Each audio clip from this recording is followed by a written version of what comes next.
Welcome! It's Facts You Don't Know. If it's your first time here and you want to find out new facts that will definitely make you smarter and more, well, and first make sure to subscribe and activate the notification bell so you don't miss anything.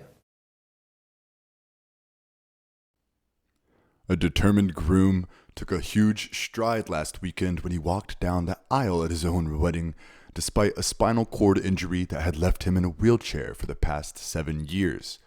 After years of physical therapy, training, and help from his dedicated partner, Chris Norton walked several incredible yards down the aisle, hand in hand with his new bride, Emily Summers Norton. It was unbelievable because I was doing it with Emily. Emily is the love of my life. She's Wonder Woman without the cape, Norton said Friday on Good Morning America alongside his new bride. We did it together as a team and as a couple, and to know that I'm going to have her by my side forever and that we're going to take those next steps as married in love, it was just unbelievable. Norton suffered a spinal cord injury when he was 18 years old, playing football for Luther College. The injury left him paralyzed from the neck down with just a 3% chance of ever walking again, according to his doctors. The couple previously appeared on GMA in 2015 after a video of him walking with Summers' assistance across his graduation stage went viral.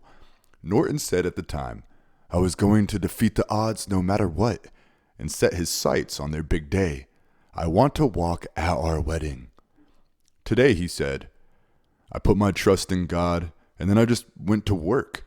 Your future will take care of itself when you take care of today, and that was my mindset. That was my motto." I think back to when we started walking side by side. Chris couldn't even take one step, and so to see him at that point to where it was just this last weekend, it's just an incredible thing. Emily added, "You have to sacrifice. You have to work really hard and follow God's plan, and so it was just such an incredible moment." Dr. Arthur L. Jenkins III, co-director of the Neurosurgery Spine Program at Mount Sinai in New York City, says most neurological patients do not make the kind of progress Norton has made. On the one hand, we are getting better, but we still have a long way to go even in the best case scenario, Jenkins told ABC News.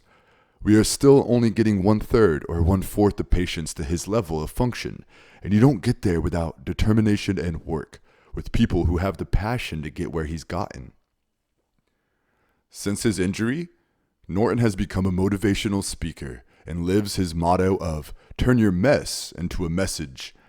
In addition to working on strengthening their own relationship and physical well-being, the newlyweds are also foster parents to 5 children under the age of 8.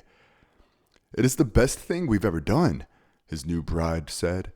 "There are so many kids out there who don't have that loving family, that have gone through unimaginable things we can't imagine. And we, to be a part of that every single day, seeing the transformation from where they were to where they are, there's nothing better." The pair is also writing a book and working on a documentary called 7 Yards that Norton said tracks everything from that injury on October 16th, 2010, all the way up to that walking moment with Emily as a married couple, because so much went into that walk. It was 7 years in the making, 7 years of sacrifice and hard work, so we're just thankful to be able to share what really made that walk happen, he said. Thanks for watching. Please like and share the video in social networks. We'll be right back to you as fast as we can.